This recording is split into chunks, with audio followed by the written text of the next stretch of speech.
नमस्कार। आज हम एक काफी महत्वपूर्ण वैश्विक पहल पर थोड़ी बात करने वाले हैं, अंतर्राष्ट्रीय बिग कैट अलायंस यानी IBCA। और इसके बारे में जो जानकारी है वो हमें मिली है एक लेख से जिसका शीर्षक है अंतर्राष्ट्रीय बिग कैट अलायंस संरक्षण का प्रयास।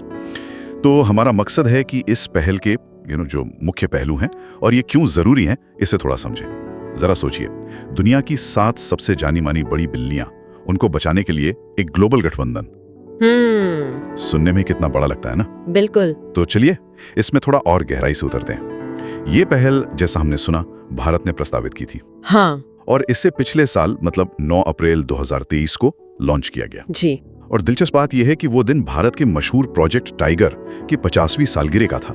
तो टाइमिंग तो काफी सोची समझी लगती है। हाँ बिल्कुल। और ये भी नोट करने वाली बात है कि इसका हेडक्वार्टर, मुख्यालय वो भी भारत में ही है। भारत ही इसे होस्ट कर रहा है। अच्छा। हाँ, ये कहीं ना कहीं भारत की लीडरशिप दिखाता है इस मामले में। और शुरुआत में जहाँ तक जानकारी है, आर्मीनिया, नेपाल, केन्या ऐसे कुछ 16 देश इसके फाउंडिंग मेंबर बने थे। ओके, तो शुरू में 16 देश। क्या लेख में ये बताया गया है कि ये कौन से देश थे, या मतलब इन्हीं को क्यों चुना गया, और भारत में हेडक्वार्टर होने का क्या मतलब है प्रैक्टिकली?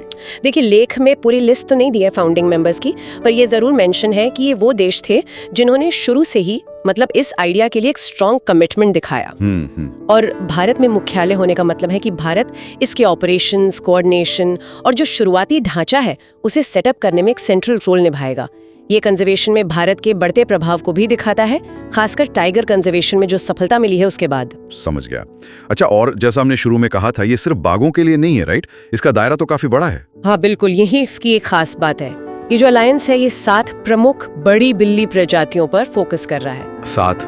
हाँ, बाघ, शेर, तेंदुआ, फिर स्नो लेपर्ड यानी हिम तेंदुआ, चीता, जैगुआर और प्यूमा। अक्सर क्या होता है कि कंजर्वेशन के जो प्रयास होते हैं वो किसी एक प्रजाति या एक रीजन तक सीमित रह जाते हैं, पर यहाँ एक साथ 7 प्रजातियों को कवर किया जा रहा है। 7 अलग अलग प्रजातियां जो दुनिया के बिल्कुल अलग अलग कोनों में रहती हैं। ये तो सच में एम्बिशियस लगता है तो।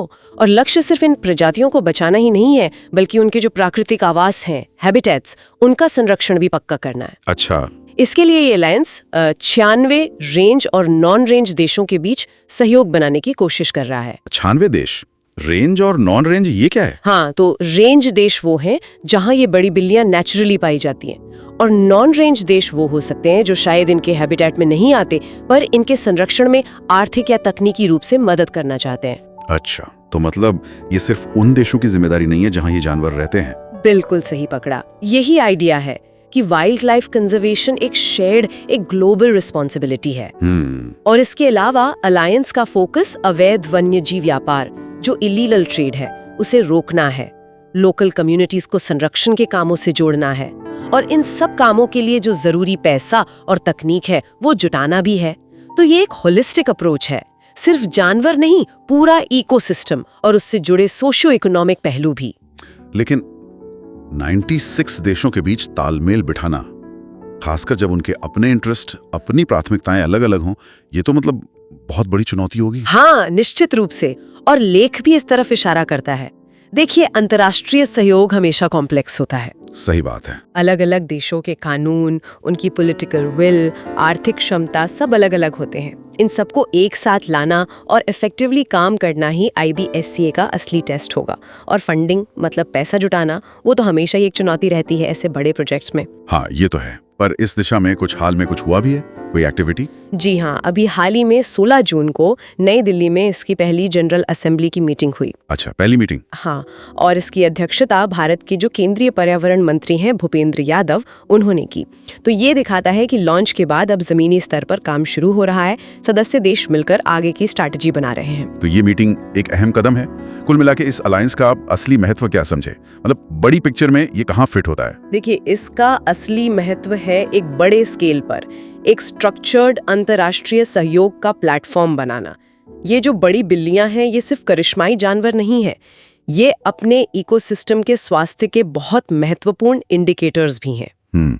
इनको बचाना मतलब पूरे जंगल, घास के मैदान और उनमें रहने वाले अनगिनत दूसरे जीव, उन सबको बचाना है। मनुष्य भी। तो अगर हम इसे बड़ी तस्वीर से जोड़ें तो ये बायोडाइवर्सिटी लॉज और क्लाइमेट चेंज जैसी जो बड़ी चुनौतियां हैं उनसे निपटने के ग्लोबल एफर्ट्स का एक बहुत अहम हिस्सा है। तो अगर संक्षेप में कहें तो अंतर्राष्ट्रीय बिग कैट अलायंस एक वाकई बड़ी सोच वाली पहल है। दुनिया की 7 प्रमुख बड़ी बिल्लियों को बचाने के लिए देशों को एक साथ ला रही है। इसमें उनके घर बचाने से लेकर अवैध शिकार और व्यापार रोकने तक सब कुछ शामिल है। हाँ बिल्कुल। और अब देखने वाली बात ये होगी कि ये गठबंधन इन तमाम चुनौतियों से निपटता कैसे है, सदस्य देशों के बीच वो इफेक्टिव कोऑर्डिनेशन कैसे बनता है, और जो संरक्षण के लक्ष्य हैं उनको पाने के लिए जरूरी संसाधन वो कैसे जुटाए जाते हैं, इसी पर इसकी सफलता निर्भर करेगी। और यहाँ एक सवाल मेरे मन में आ रहा है सोचने के लिए, क्या वाकई में इतनी अलग अलग संस्कृति, अर्थव्यवस्था और राजनीति वाले इतने सारे देश, क्या वो मिलकर इन शानदार जानवरों का भविष्य बचाने के लिए सच में एक साथ प्रभावी ढंग से काम कर पाएंगे? ये सवाल शायद भविष्य के लिए छोड़ते हैं सोचने के लिए।